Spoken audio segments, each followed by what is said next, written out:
Hey guys, it's Screamuts here for DNB Academy today with another video.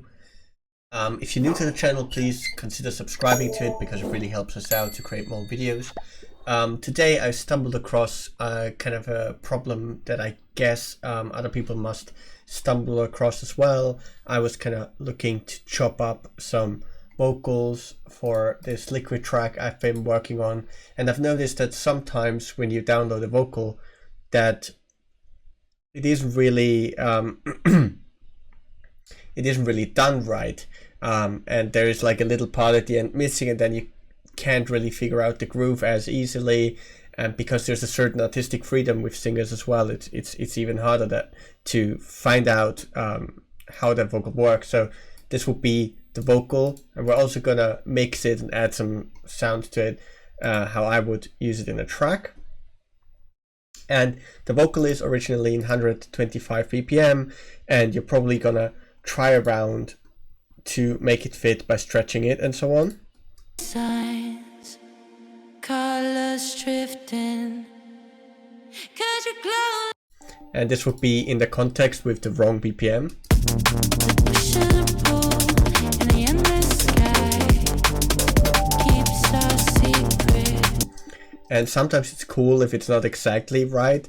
So what you end up doing is trying to kind of fit it. Push and pull. And the thing is, if you have a vocal that cuts off at a perfect loop, then you would assume that if you cut it back into the grid, that then the vocal would be right. But it's wrong, because you can also see there's still a lot of space here for the vocal. Normally that's not where vocal ends at all.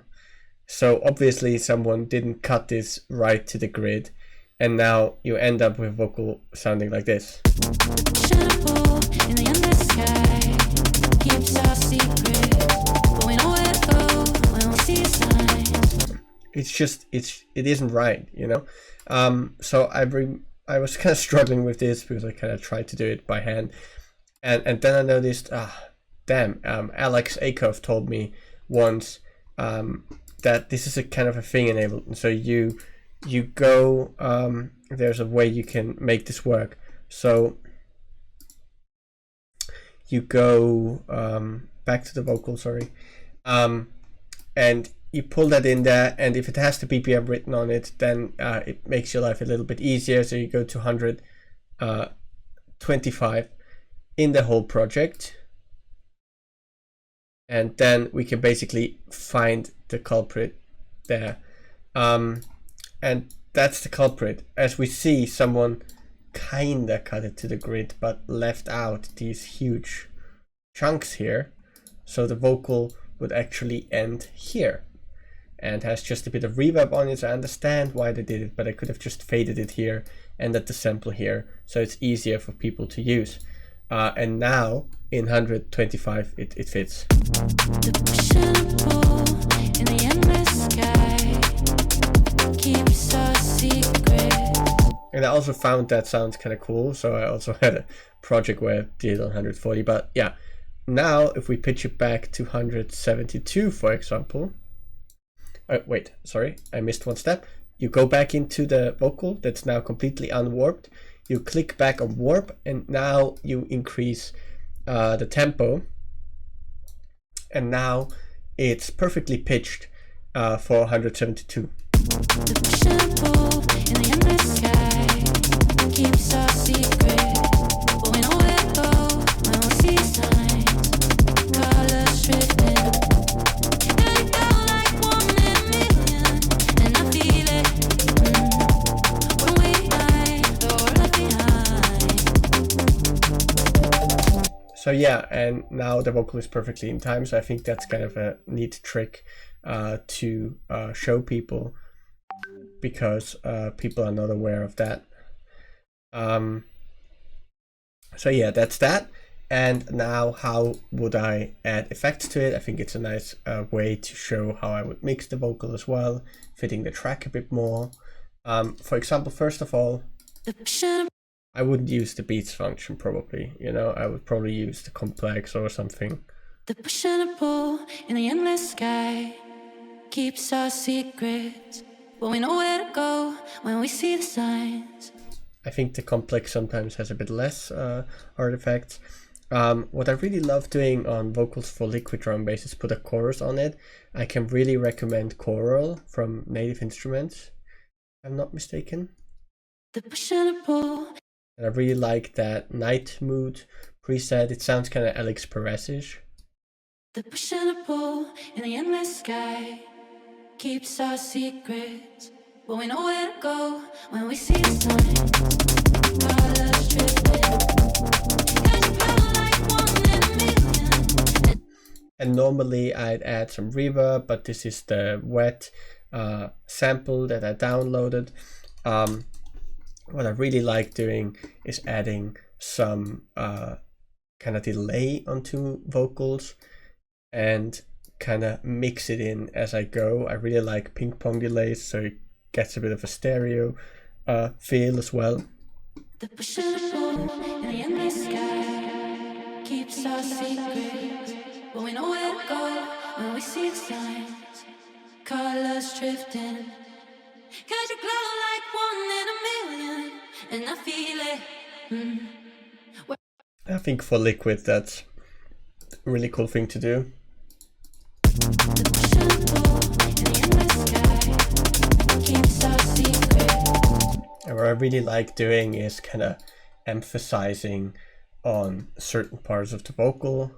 I think it can be a really cool way to add kind of a nostalgic almost feeling. So if you have a cool note that you like,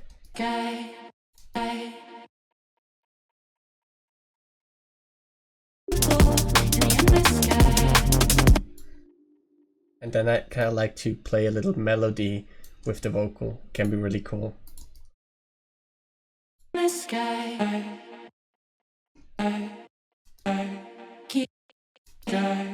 keeps our secret. The push and the pull in the endless sky keeps our secret. The push and the pull in the endless sky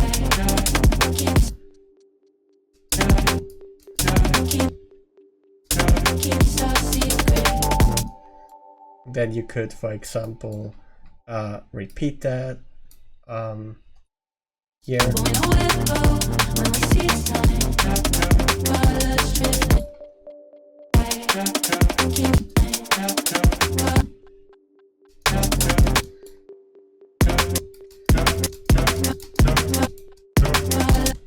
I like kind of making a counter melody when I write melodies, so like that. The push and the pull in the endless sky keeps our secret, but we know where to go when we see the signs. Colors drifting. And what can be really cool is to then consolidate that vocal, for example, that little chop we made, and put it up one whole octave, so it's a bit more upfront in the mix. Put it onto like complex. Colors drifting. The push and the pull in the endless sky keeps our secret. And then I really like to experiment with that. The push and the pull in the endless sky keeps our secret, but we know where to go when we see the signs. Colors drifting.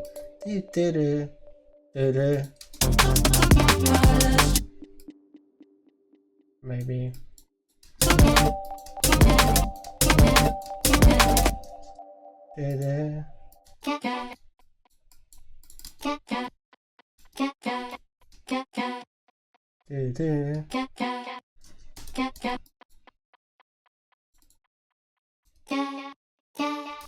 Maybe like this.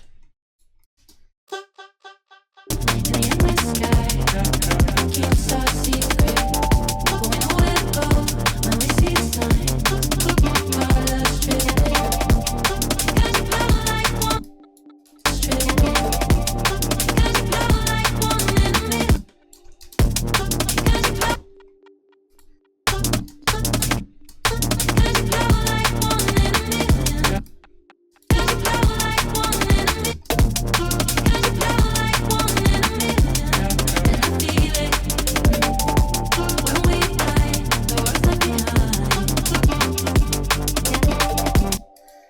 That's kind of how I like to emphasize on the vocal and get some kind of melody, fill up the space a little bit and the vibe.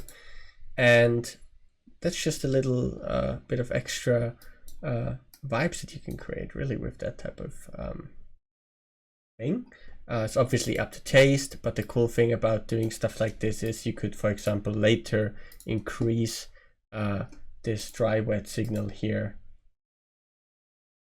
and then have your own basically part after the vocal already that will fit the whole structure perfectly because you kind of fit it around the vocal.